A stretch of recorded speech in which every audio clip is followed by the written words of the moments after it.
Amen. So we'll go straight to the panel discussions now. Just like our key speakers, the panelists are very seasoned individuals in their respective fields, and we have three of our pastors in this panel. The first is Pastor Edwin Igbiti. I'll read his bio. Pastor Edwin Friday Igbiti is a pastor in LP24 in charge of Zone 10, RCCG Livingstone Parish. He's an insurance practitioner and the CEO of Fortitude Insurance Brokers. He's married to AP Fumi Igbiti, and they are blessed with children. The next panelist is Pastor Oluwafemi Soji Daniel. He's a seasoned finance professional with over a decade of experience in audit, cost control, and financial management across diverse sectors. With a strong foundation in both academia and practice, he holds an MBA and MSc in accounting, equipping him with the insights to drive sound financial decisions. He's a certified business consultant and a member of many esteemed professional bodies. Soji is known for his commitment to ethical leadership and strategic financial planning. He's a pioneer and visionary of Pinnacle Imperium, a firm driven by the mission to be a leading provider of comprehensive business solutions. Beyond the boardroom, Soji serves as parish pastor in the Redeemed Christian Church of God, where he passionately ministers to youth and teenagers. He's a visionary convener of Kingdom Life Teens and Youth, a ministry dedicated to nurturing purpose, character, and leadership in the next generation. And our last panelist is Mrs. Adesua Faith Olu Benjamin. She's a seasoned banking professional with over 20 years of experience in sales, investment banking, compliance, and risk management.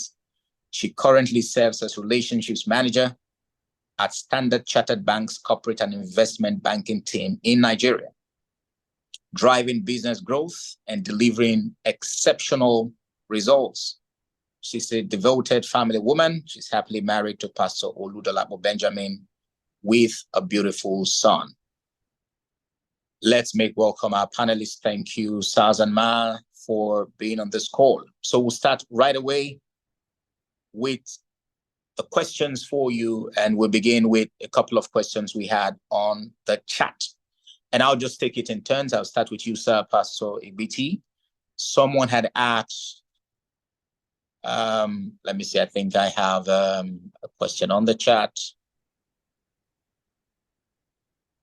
Okay, I'll take from our daddy PICP first, and it's for you, Pastor Igbiti. Daddy says, with the current unpredictability in prices and workmen whose expertise are flawed, how can one break even in real estate? First of all, I just want to thank the leadership of the province. Hope you can hear me. I can hear you, sir. I believe we can. Okay. Well, I just want to thank the leadership of the province for giving us this opportunity to hear our mind. Go directly to the question our father have asked. I sincerely want to say there is always a crossroad in the life of someone, especially in the erratic or more or less perilous time that we are running in. In our estate, so many things, variations coming into real estate. And one of our experts, I will say, Pastor, that did the presentation, did mention that integrity is virtual, the important thing. The fact is that there is always a variation, and when that variation is coming, you must bring the client into the picture. And for you also, before you quote, you must assess the situation in which we are. Erratic prices change overnight and therefore affect your bidding, which you have to put into consideration. That relationship, and as he has pointed out, integrity play a vital point in this game. You must always be communicating with your clients, And the client also know the situation in the markets, and they can reason along with you. That's my simple answer to that. Thank you so much, sir. There's a follow-up question on the chat, which I think you are very well suited to also take on. And the question is, when you have a business idea that is very well thought out, but not well received in the market, what's the best way to go about it? Well thought out, because before you can sell a product into the market, you must do your market survey. You said it's well thought out, which means it's pivoted or pivot, more or less sample, it picks, become wrong. That is life experience. What it needs to do, as I said, life will always bring crossroad. And that crossroad is a decision period. Please, what we are discussing, in as much as I understand that you can go on sole deal, you can't do anything without the owner. The idea that is coming is from God. We need to go back to the basis. We need to go back to the basis. If it went wrong, which means that is part of the risk you have to, that is trade risk you have to face. But however, for you not to go astray entirely, you need to go back to the basis, which is God. And we need wisdom. Thank you Thank you so very much. I appreciate that. Let's keep the questions coming on the chat. I have a number of other questions that I'll read out, but just keep the questions, keep the conversations going. If you prefer to speak, you can just let us know by a show of your virtual hand and we'll call you. This question is for Pastor Soji Daniel. And that's, how do you cope with incessant demands from family members? You know, I mean, you are earning money, but you have a lot of demands from relatives and so on and so forth. Someone had asked that question on the chat. How can you balance that? How do you meet these kinds of family needs in light of limited financial resources? That's for Pastor Soji Daniel. Thank you, Pastor Peter. The first thing is to go back to the basis. Pastor Falsh said something profound on budget. We must first look retrospectively if we are going to do well in our financial management, family, and personal finances. Giving itself has to be planned. Welfareism within the family also has to be planned. Whatever is not planned, we're definitely going to end up in failure, or will definitely lead you to failure. For instance, if you earn, let's say, XY amount, and let's say 100,000 naira, and you fail to plan, someone calls you, purposely you just give out money without looking inward at this certain amount will affect XYZ in your personal life, you will definitely run into trouble. Then the helper becomes the one who needs help. So the first thing is have a budget, have a plan for your welfareism, have a plan even for the giving in church. Don't be moved by emotional. You're not El Shaddai. You are meant to live within the provision God had made for you at every point in time. So you can't earn 100,000 naira and become the sole provider for someone who needs 200,000 naira. That means you are totally out of the track. I believe the first thing is such person needs to go back to his drawing board and see what he can give out to family members, to his immediate families, to his personal needs and the likes. Thank you. Thank you so much. Yeah, in summary, don't do welfare to the degree that you become a welfare case yourself. That there's a place for planning. All right, thanks a lot, Pastor Soji Daniel. I'll ask this question next to Mrs. Adesua Faith Olu Benjamin.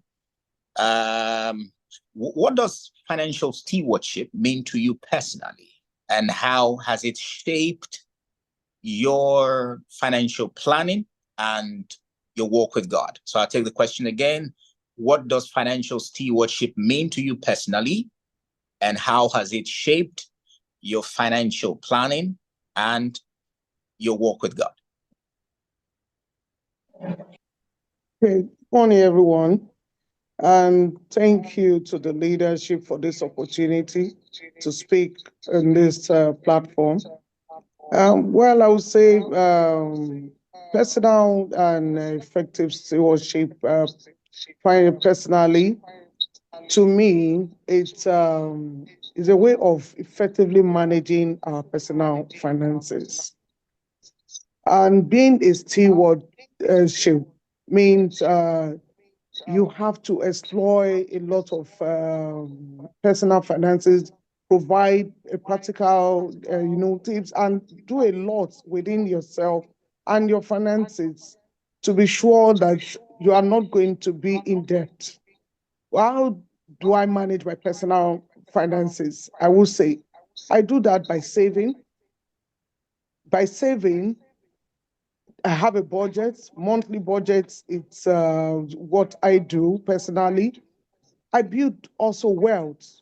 I set some funds aside, to also build some wealth for myself and ensure that I do not run into debt at the end of every month. And for being a steward, I ensure that everything that I'm doing, I do it accordingly, and I also plan it effectively for the future. Then, and also by the grace of God, I've been able to, I have to be accountable for everything that God has given to me. That's how I look at it. So what I do, like I've just said, is to carefully have a budget, monthly budget, where and where put have a monthly budget where you put some resources aside and also invest part of it, and that also helps reduce stress. That helps to reduce stress. Sometimes financial stress can be overwhelming for us, and it can affect our health, it can affect our well-being. But effectively financially managing, and it brings peace and stability to our lives. That's what I see. Then also building wealth is good to financially manage and enable to build a sustainable wealth by having a target savings plan. Is very important. It's very important towards stewardship to ensure that you have a target savings plan. We've been talking about savings, putting money aside, money market, investing this, investing that. It must be intentional, and it must be targeted towards something in the future that you want to also use that money for. It's in the both in the kingdom and for your personal self. As you're building that wealth, what's the project that you have planned that you want to invest that money in the future? Is it in the future, probably in your children's future, their educational pursuit? Is it in their probably you want to create wealth by real estate investment, or also putting it in also investing it in other markets or other projects that will bring in more income. So I feel that we must model all of this, and that financially with this decision, it will reflect in our everyday lives, and it will reflect also in our finances. So if we're able to put some of these things in place. Thank you.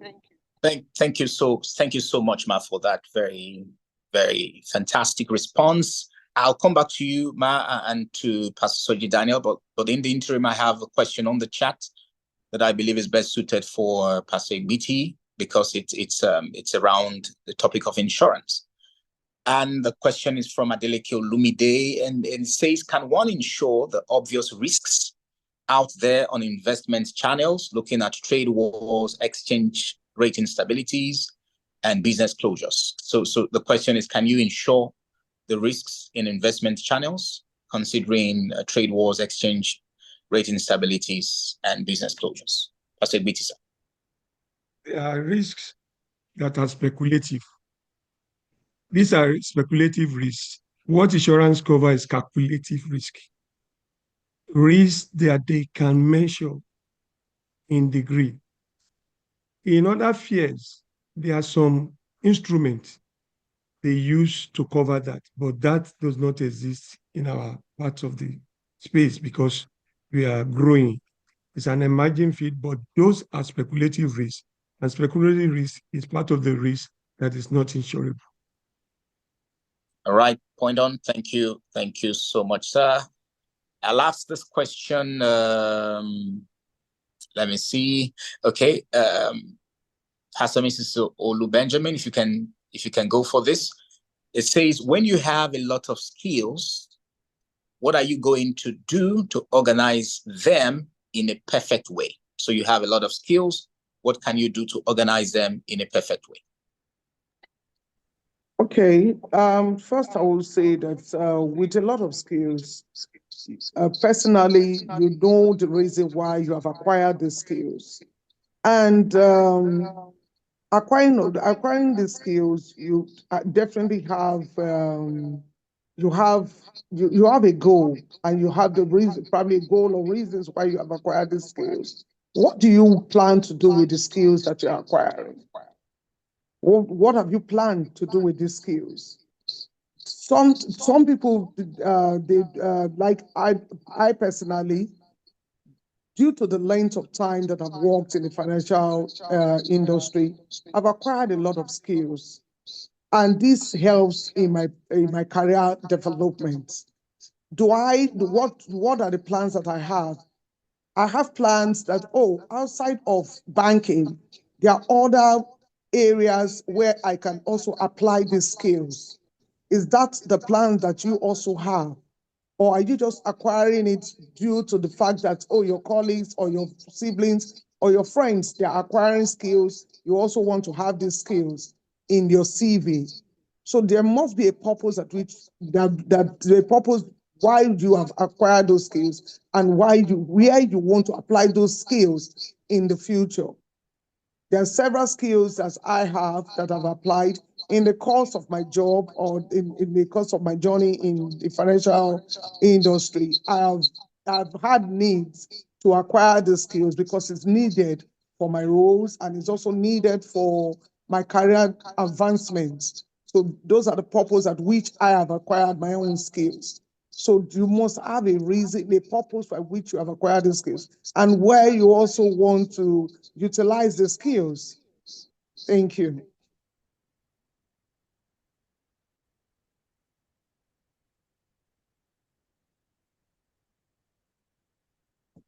I'm sorry, I can't hear you. Okay, sorry, I was on mute. I didn't realize it. Sorry. Yeah, I said thank you so much for that response. Spot on. I'll give the next question to Pastor Soji Daniel. It says, what's your advice on financial institute skill? Example, stock exchange, forex trading, and raising funds. The question is not very clear.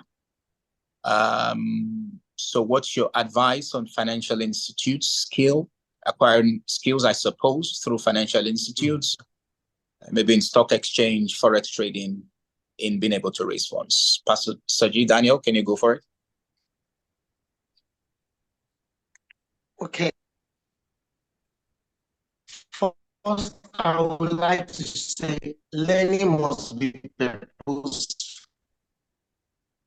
So when you give yourself to learning, you must also have profitable use. So there's no dormant and not useful. It is knowledge put to work that brings positive results and brings transformation in one's life. So I would say whatever knowledge you acquire through whatever skill institute should be, channeled towards your areas of strength. That is, even in the virtue of acquiring those skills, you should have the mindset that these skills should gear you towards personal development and overall development of your personal self and even wealth creation.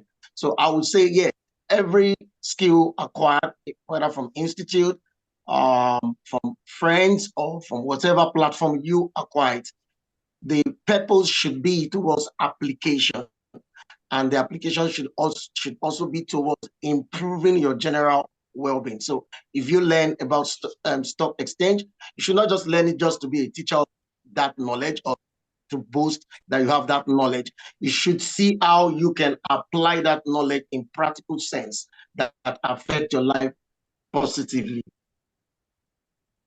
All right, thanks a lot. Next question, I would ask Pastor Egbiti to please assist us with this, sir. What's the thin line between ambition, that's a plan to break free from financial bondage, and materialism? How can we draw that line between when someone wants to just make a lot of money and when it then begins to tend dangerously towards materialism? And as a corollary to that, if you do have any personal story you would like to share, sir, on your own personal experience on how you've been able to manage finances or build wealth, it will be more than welcome. Pastor Egbiti, sir. Okay. There are always a thin line if one should observe it. Everyone wants to be ambitious, but when it's now getting to that level of greed, the purpose where you are pursuing it is for selfish purpose. Make it more, and that is why when Madam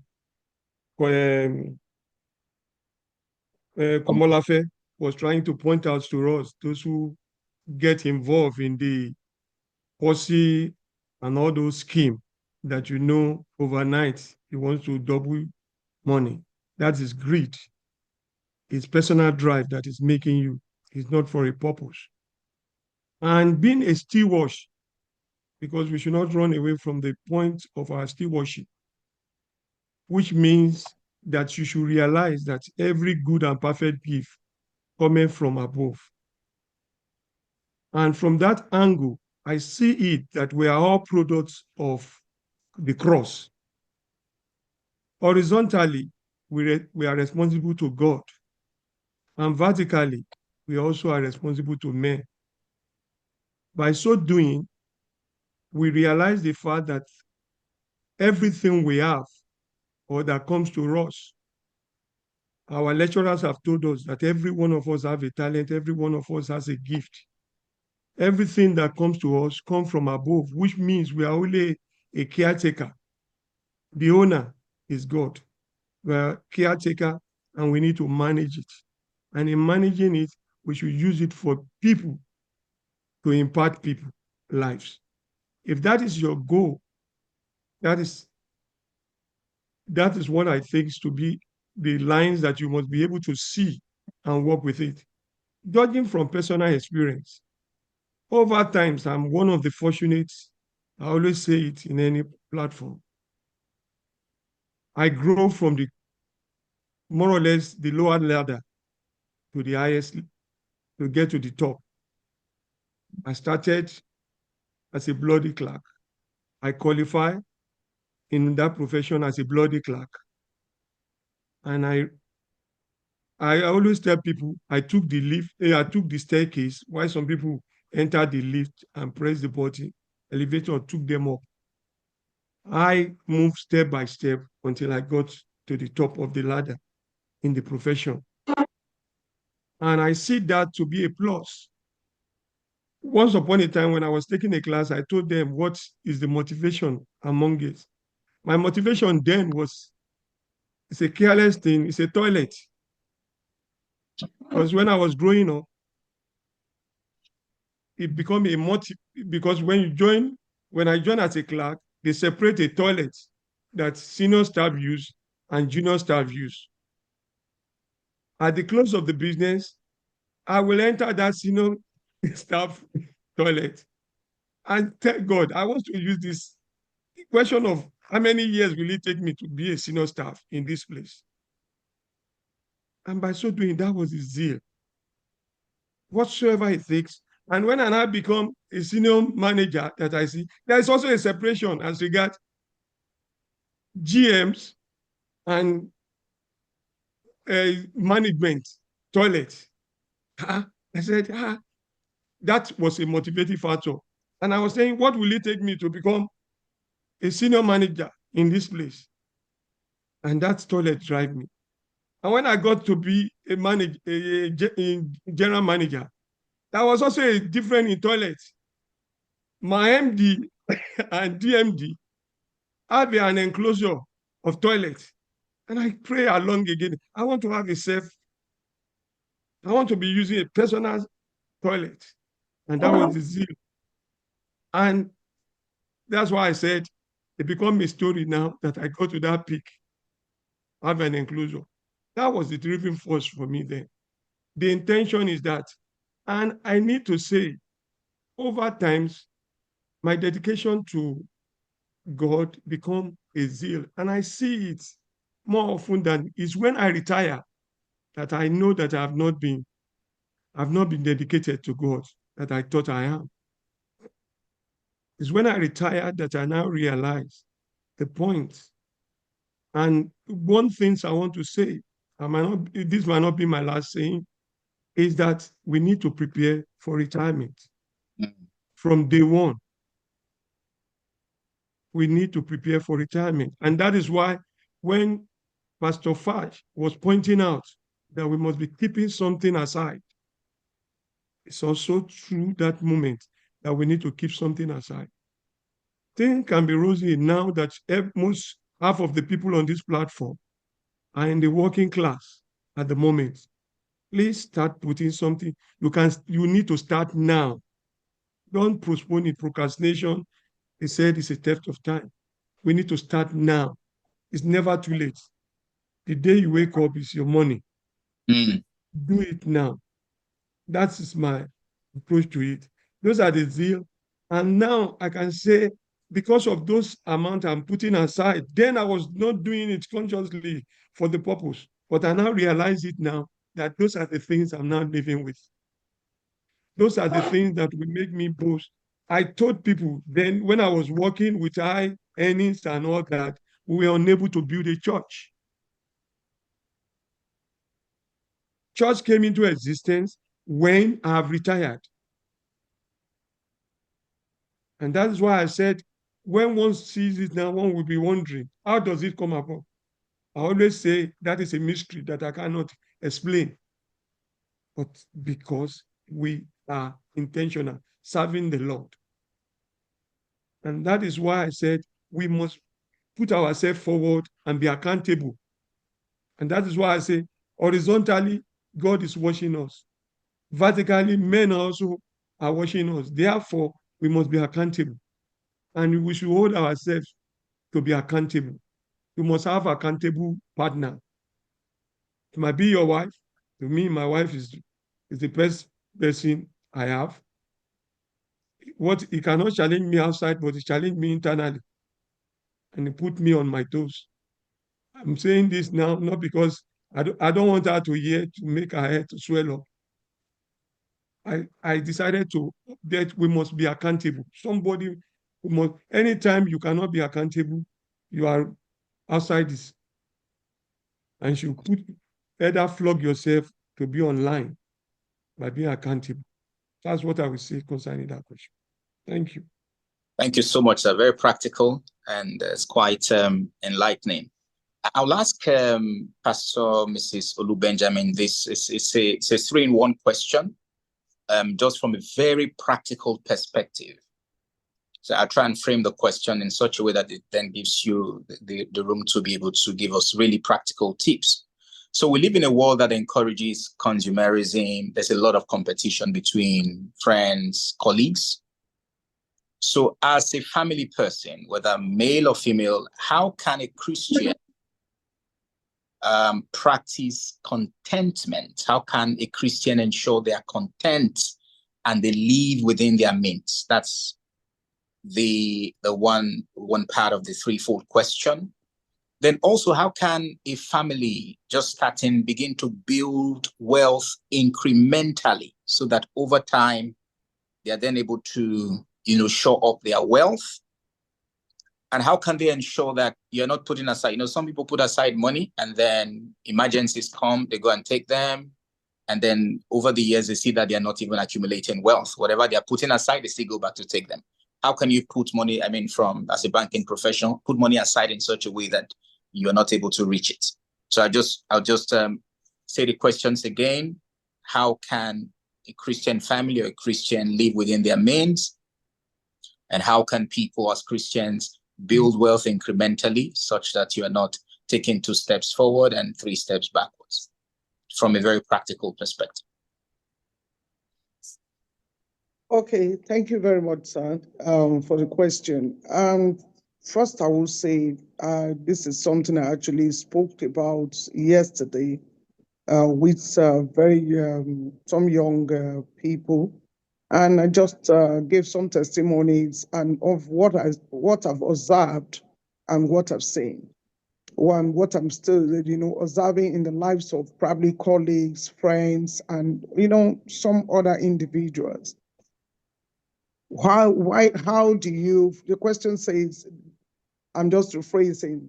How do you stay focused that you are not overspending, or probably stay within your means as a family person, and you're not,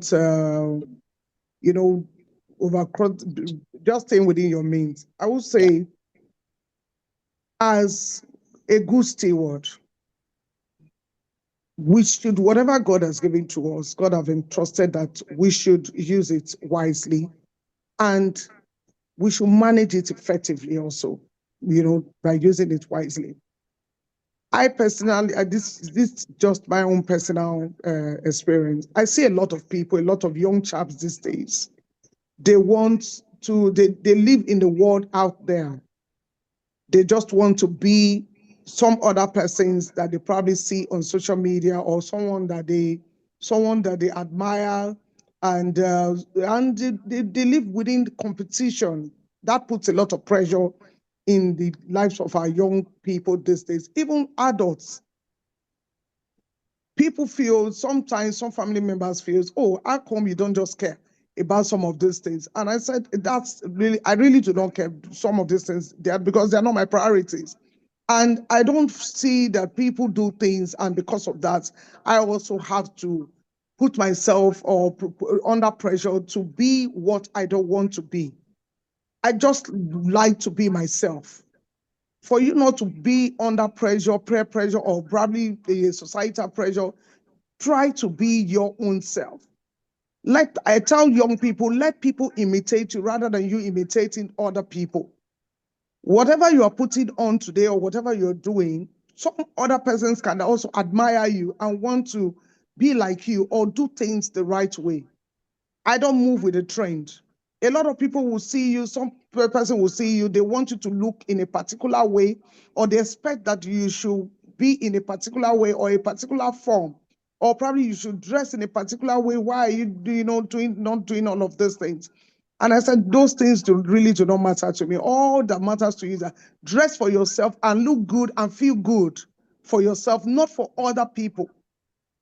Until you start doing that for yourself, you're going to be dressing for other people, and you're going to be putting financial pressure on yourself, and also your mental health will also be affected by wanting to be some other person that you are not meant to be. So I would say that try to be yourself and live for yourself, and also whatever you are doing, let it be for yourself. And don't try to please anybody, or try to intimidate anybody with whatever you're doing, or try to be some other persons, as it were. In our society today, we see a whole lot of these.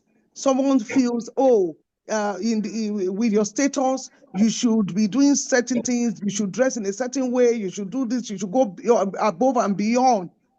I don't do that for anybody, because I know I have goals and that I want to achieve, and I'm not going to go out of my goals and please anybody without pleasing myself and doing that which I've already outlined for myself. And the second question, you said, please, if you don't mind, can you rephrase that, sir? Yeah, take that again. How to build wealth incrementally and to ensure that you're not putting money aside and then going back to take it. I mean, okay. Thank you very much, sir. I will say that have a long-term plan.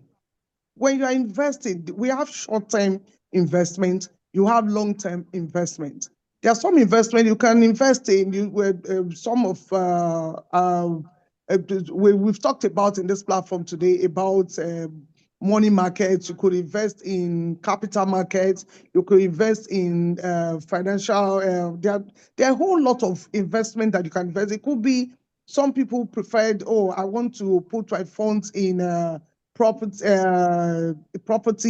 I want to put it in their fixed income securities. They are bonds. We have bonds instruments. We have a lot of funds that you can put. But most of these funds, we have short term, we have long term.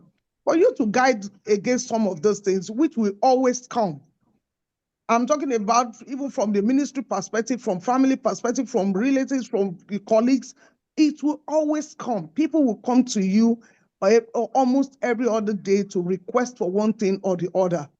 I used to do this in the past, and I always felt when I was a young Christian that I have this thing, and this person has come to ask for it. If I don't give it, am I not committing a sin?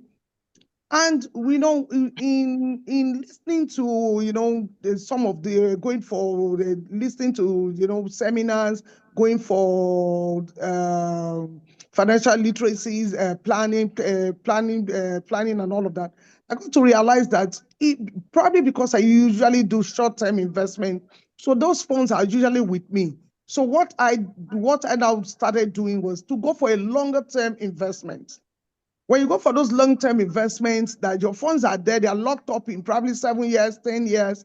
There are dividends that are coming to you, or dividends that the monthly dividends probably will come to you. It could be quarterly, it could be half-yearly, it could be full year, depending on the plan that you've chosen for yourself. That helps to guide against such expense on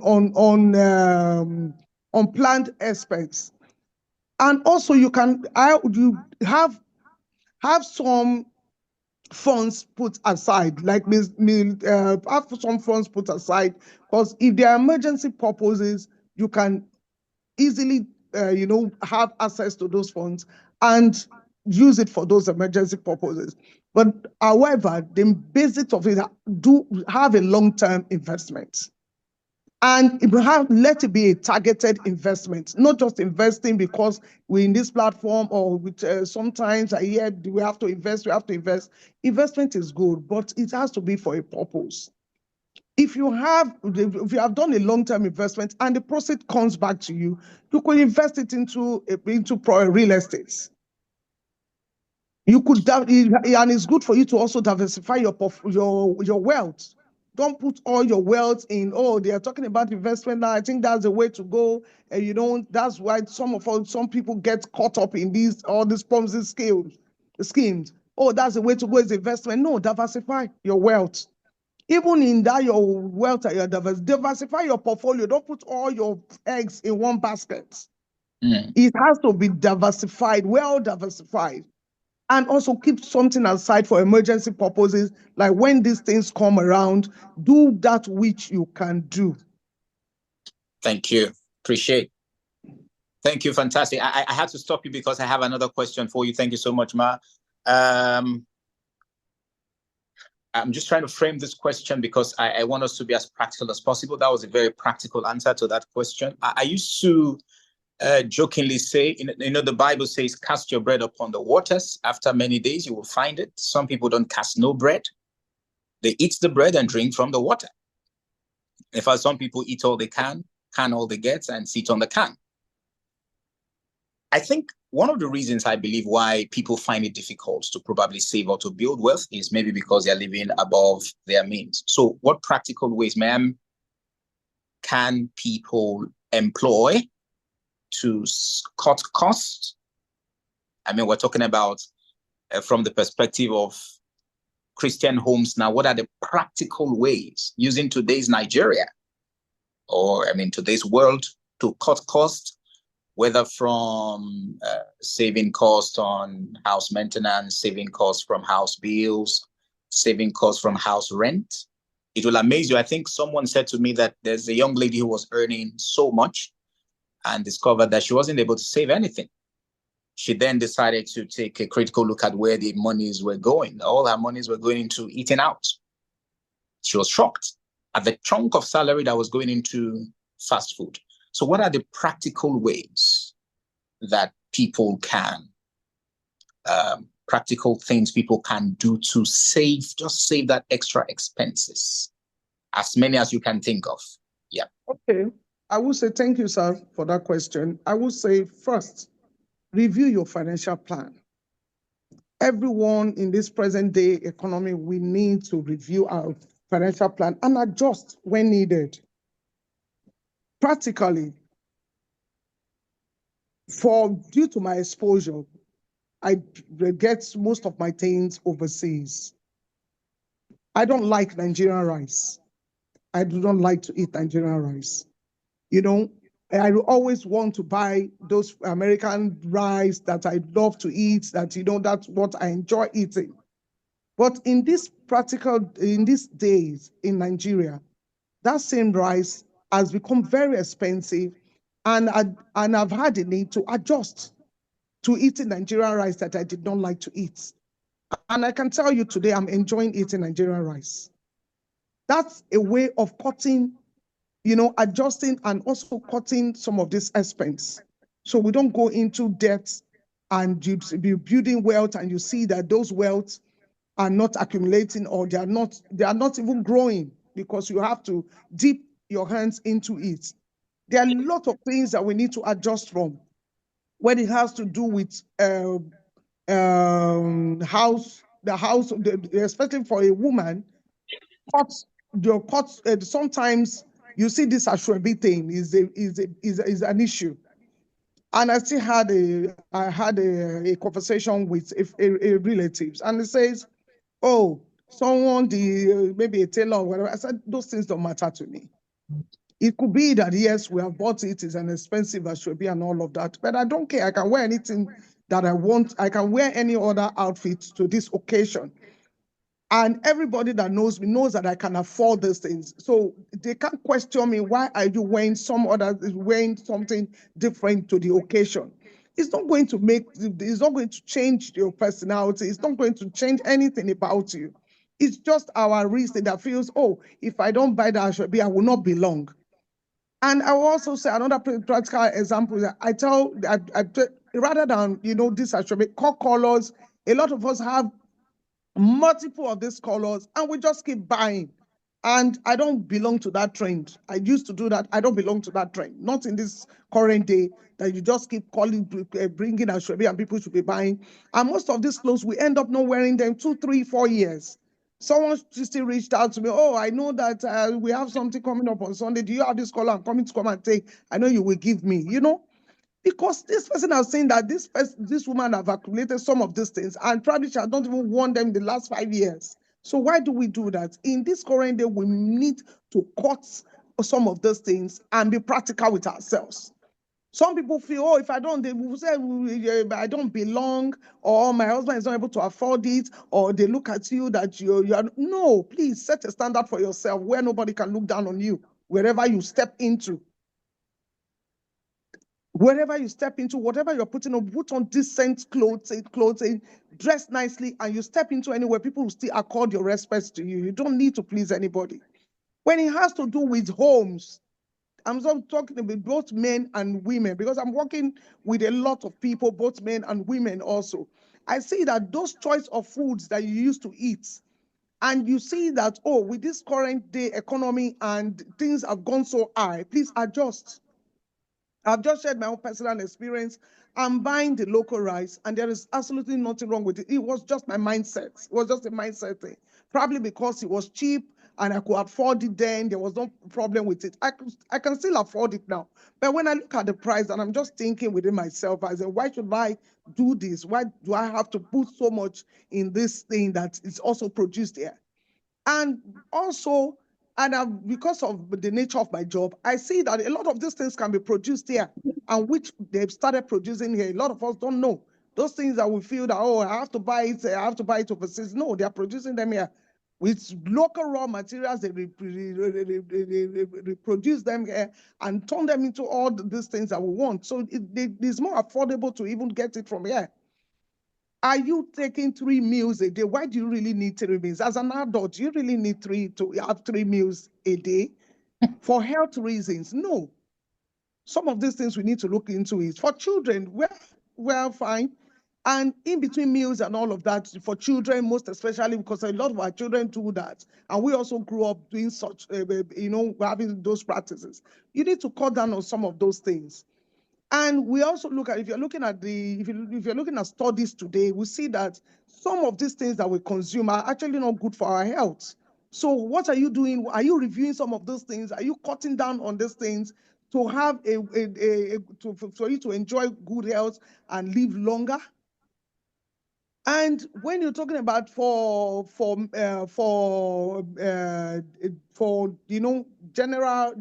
for the men, for the women, you have to really, really cut down on aspects. On things that you do not need, please do not venture to go and get it due to peer pressure of what people will say or how people will look at you and all of that. Set a standard for yourself and nobody will look down at you.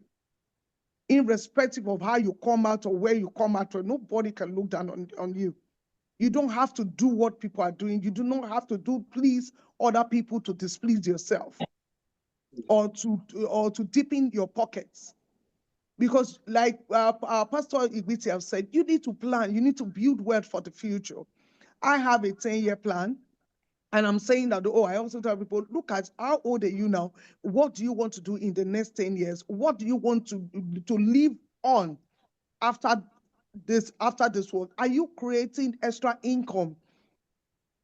By having extra side hustles, that will be creating more wealth for you while you are still building this wealth. What are your goals? What are those dreams that you have? It's time to activate it. Thank you. Thank you so much, Ma. Thank you. Appreciate that response. We have just about 15 more minutes to go for the panel questions and answers. So I would encourage us to please, now we need to raise. So if I ask questions, let's just be punchy and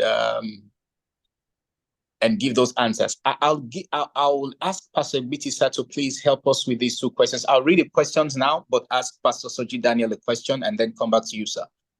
And there are 2 questions that are on the post, on the chat. The first is, you start a business and now the business is struggling, not because you're not doing what you should do, but just because of the state of the economy. What can you do to get out of the woods? What can you do to sort of reinvent yourself? That's question 1 for Pastor Igbiti. And then Pastor Kalada has a question on the chat that says, how does pension fund interest compare with mutual funds in terms of yield? How does pension fund interest compare with mutual funds in terms of yield? So those are the 2 questions for Pastor Igbiti. But before you take that, sir, let me just ask Pastor Soji Daniel this question. Pastor Soji, it has come to the fore that a lot is changing economically. The traditional brick and mortar system of work is giving way for more flexible work. Young people are making a lot of money out of conventional ways of 9 to 5. The playboys of yesterday are fast becoming the payboys of today. What's your advice for Christians, whether young or old, to be able to acquire skills, upscale in a way that they stay ahead financially? Because I give you an example with myself. A few years ago, I thought to myself, if I had X amount of money, I won't mention the amount, I'll be okay for the long term. But a few years down the line, thinking of that amount now, it's just a joke, because a lot has happened in terms of devaluation and so on and so forth. So what can people do in terms of acquiring skills, getting into partnerships, building solid relationships to be able to make more money and stay ahead? Pastor Soji Daniel, and then I'll come to you, sir, Pastor Igbiti. Thank you very much, Pastor Peter, for the question. And I will try as much as possible to be practical in answering that question, probably even using my personal experiences. To start with, I've stopped 9-to-5 job since 2019, and obviously, your bills will not be suspended because you stopped a particular type of job. Now, the first thing is we must be able to look into our environment. I remember one of my then lecturers said an entrepreneur is someone who has an eagle eye to spot the vacuum in the environment and then leverage on providing solutions to that vacuum. I'll give you one instance. Sometimes I think in 2016, I needed a laptop and I really did not have much money to buy the laptop. And so I began to do so much of research on laptops, functionality, where to get them. And eventually today, it became one of the arm of the business I do. How do I go about the business? Very simple. Because I have a good understanding of the market.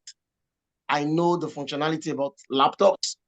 So I do not stop laptops. I only partner with importers. So they bring in their laptops. I know where they are.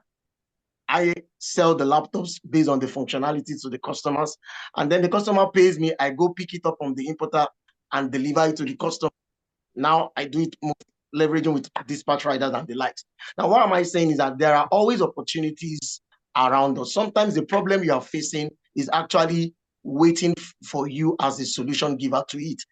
And when you provide solution, you will definitely make fun from it. Secondly, looking into the world of IT, I must say that I think 2022 or 2023, I had to pay for a course, and which I understudied using mobile phone. I do graphics also. So I saw some young guys coming up doing graphics with their phone. And I remember that most times I used to be caught up in traffic, wasting time doing nothing, just wanting to get home in that public commuter. So I saw the course, bought it. Guess what? This guy was in 300 level, selling a course for 5,000 naira. On the platform where over 400 people that subscribe to the course. So you can simply just do that calculation. A 300 level student had made 5,000 naira from over 400 of us. And so these are things that are always available. I also saw another person selling solutions of his, schoolwork, providing solutions to difficult courses in school. So I want to say to the upcoming generation of people who are even probably young like myself or younger, and I don't think acquiring skill is limited to age. It's for us to first look inward. What skill do we have inherent already? I came from the accounting background.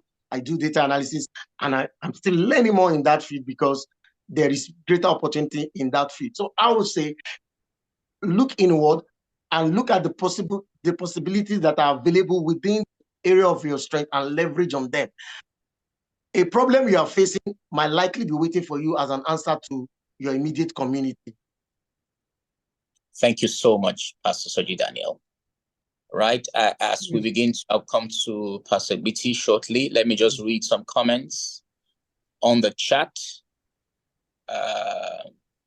Bright Odamia Deboega says, achieving financial liberty does require motivation, selflessness, sacrifice, and prayers from what has been put forward this morning.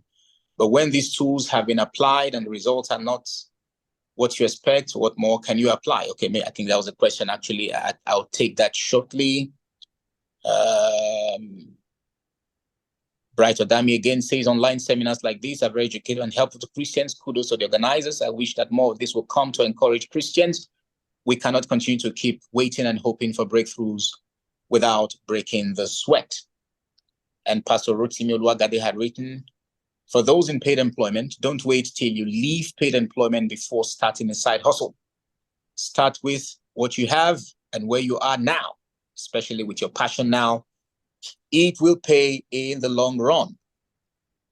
Pastor Mrs. Funke Sijimadueje wrote, tips for this season: bulk or group purchases for food items to bring down costs, very important. Cash in on seasonal items and buy when cheap if possible. Remove non-value adding money, consuming activities, absolutely. Netflix, DSTV, Ashwebi. Cut down on energy and fuel consumption. And review your food plan. Plan trips to be efficient and worthwhile. All right, thank you so much, Matt. That's very important as well. Pastor Ibiti, please. Please help me with the first question. Okay, the first question, the person says you started business and you had a very good plan, but the business is now struggling, not because you're not doing what you should do, but just because of economic situation. What can you do to sort of get out of the woods? Every business have this gestation period. You might have a good plan, everything is according to you, and that is why we need to compare notes.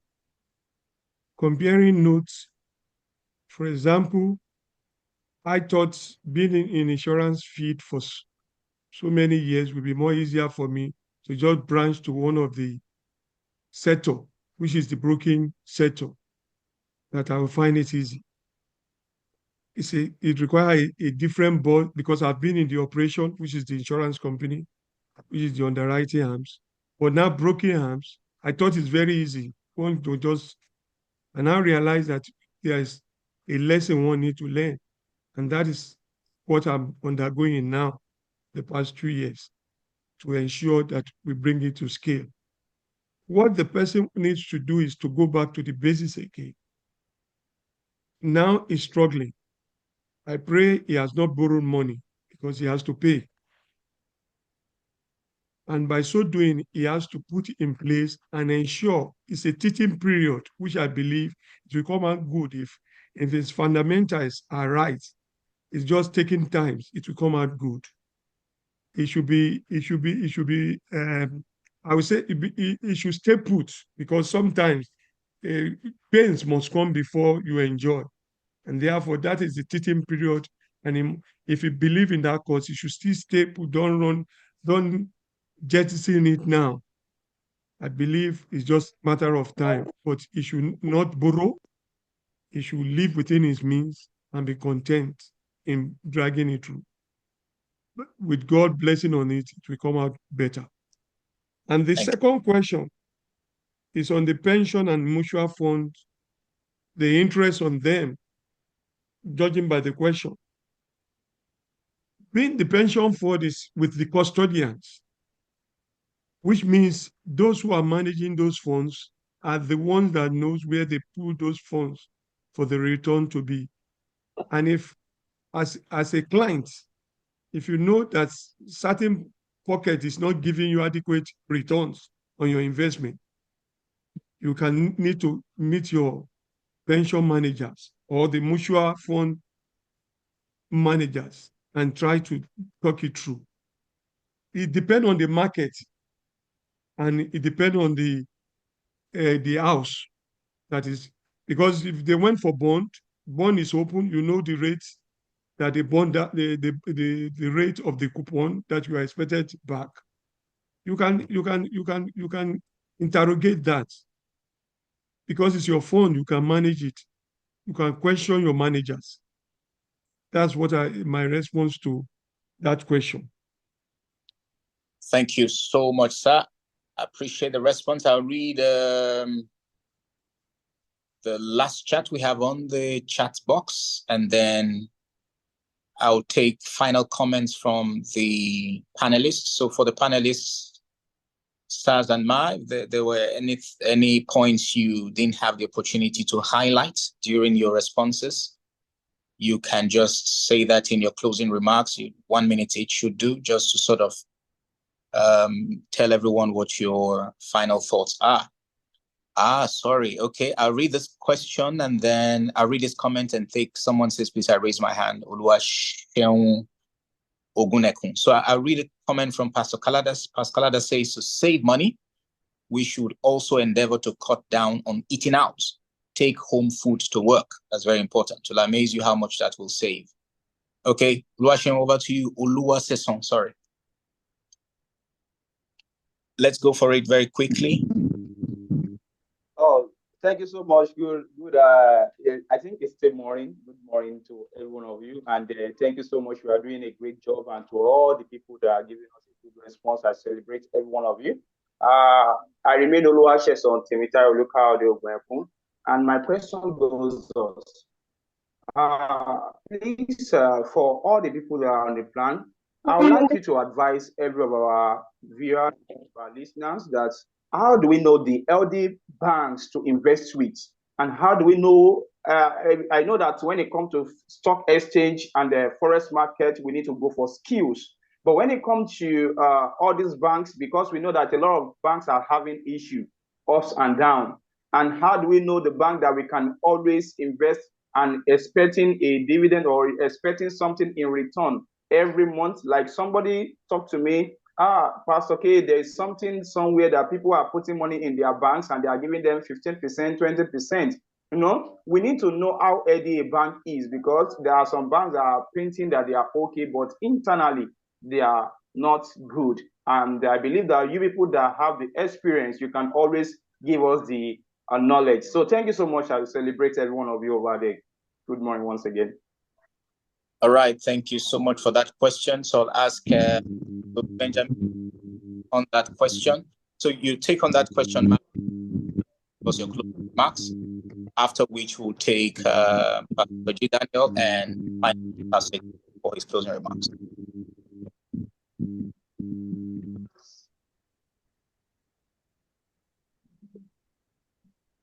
Over to you, Pastor. All right. Thank you very much, sir. For that, I will say that there are credible banks with good credit backgrounds that you can invest in. Not a lot of our banks are into money markets, as it were. Very few are into money market. But when you talk about fixed deposits, which are fixed deposits and treasury bills, all banks, are into that. But when it has to do with mutual funds, bonds, the equities, and all of that, there are a few banks that are really, really strong in that, and which you can, probably let me use this to sell myself. Like in my bank, Standard Chartered, it's an international bank, it's a British bank, which has been around for over 150 years, in 70 countries in the world, in like probably about 2 or 3 continents. So we have investments that you can invest in. And before you go into any investment, please know that your investment profile needs to be created. And this investment profile helps to know your investment appetite. Not everybody has a high risk appetite. From that investment profile should determine what the investment advisor should advise on the funds that you can put your funds in that will be safe, so you wouldn't lose your funds. I don't know if that's happened in other financial institutions. This is what I know concerning my own bank. There's a risk. If your risk appetite is as low as 1, that means you do not want to take any chances with your money. You are just comfortable with a fixed deposit where you take your monthly upfront interest or your monthly interest. And this risk appetite ranges from 1 to 6. So that also determines that will also guide you, and for you to know if you are investing in a place where you will not lose your money. If anyone tells you to come and invest your funds, just selling the funds and all of that to you, and they have not done your risk appetite, there is a portfolio risk appetite that you need to fill. That will determine, and it will bring out a score. By the time you feel you have read and you have filled that profile, that will determine your risk appetite. And that will be when they will now advise on you, and also will profile advice. And so, okay, this matches with your risk appetite. I think you can look into this, and you now determine, okay, this is where I would like to put my money. Do not let anyone subject you or cajole you to put your funds in the funds that you will lose money, because sometimes due to probably target pressure and all of that, some people can sweet talk you into putting your funds, even in this multinational bank, putting your funds in a place where you will be losing money. And as it were, most of these funds that we have that are out there, you really do not lose money. If you have someone that will sit with you and also always continually advise you and review your portfolio with you continuously, probably annually or quarterly. If your portfolio is being reviewed and you see that, oh, some of the funds that you have put in a particular fund or stock is not doing well, you have opportunity to switch to another fund. Some you have to pay, it's okay, some you do not have to pay to switch those funds.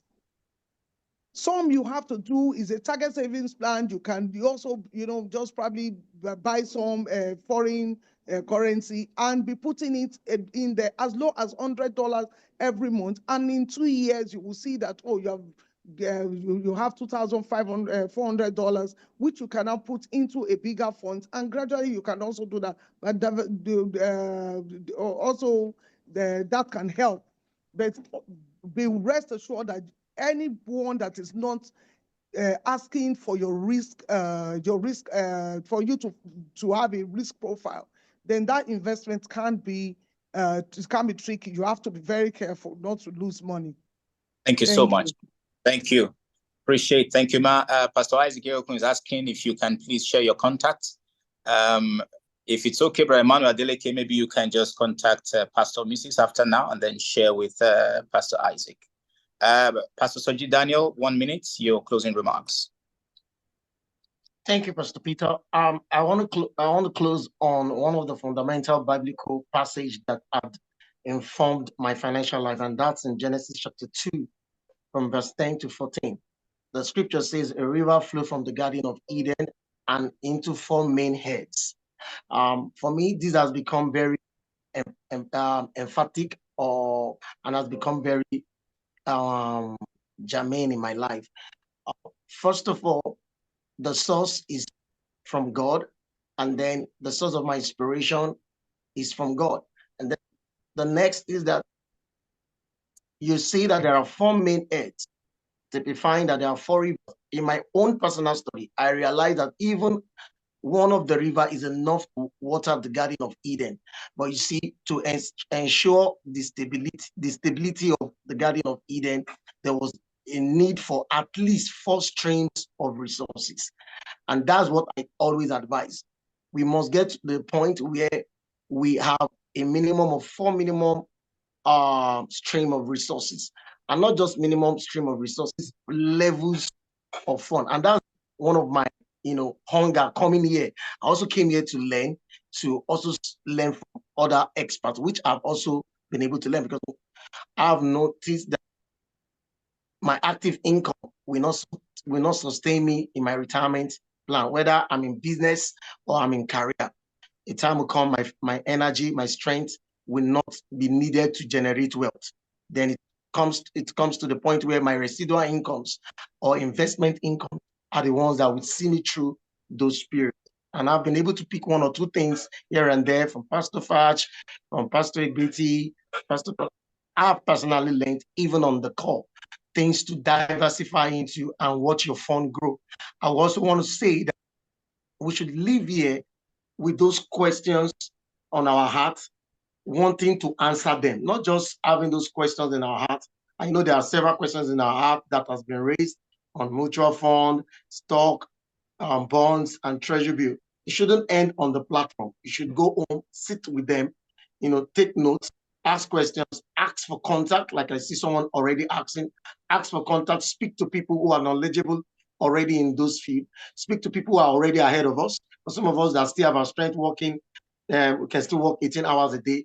I think it's wise for us to speak with the likes of Pastor Egbeti, learn what it's like about after retirement, and then we can be sure of financial freedom, not even just now, even in our old life. I've seen people do well in their active years, but in their retirement age, they come back looking for very demeaning jobs, very demeaning jobs.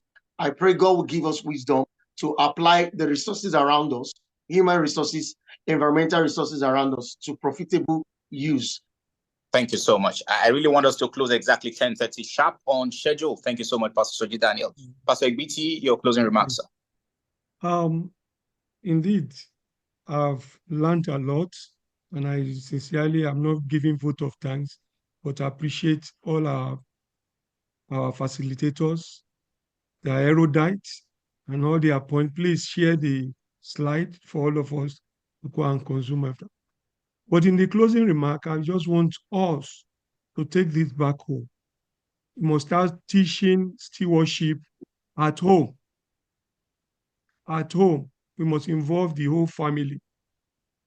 It's a family issue.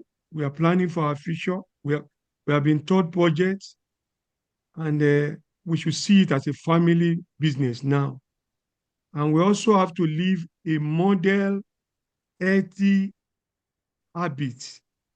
There are so many habits we have more or less picked from. I don't know where we pick it from, but we have now to, there is a model one now, healthy one, habit that we need to pick up.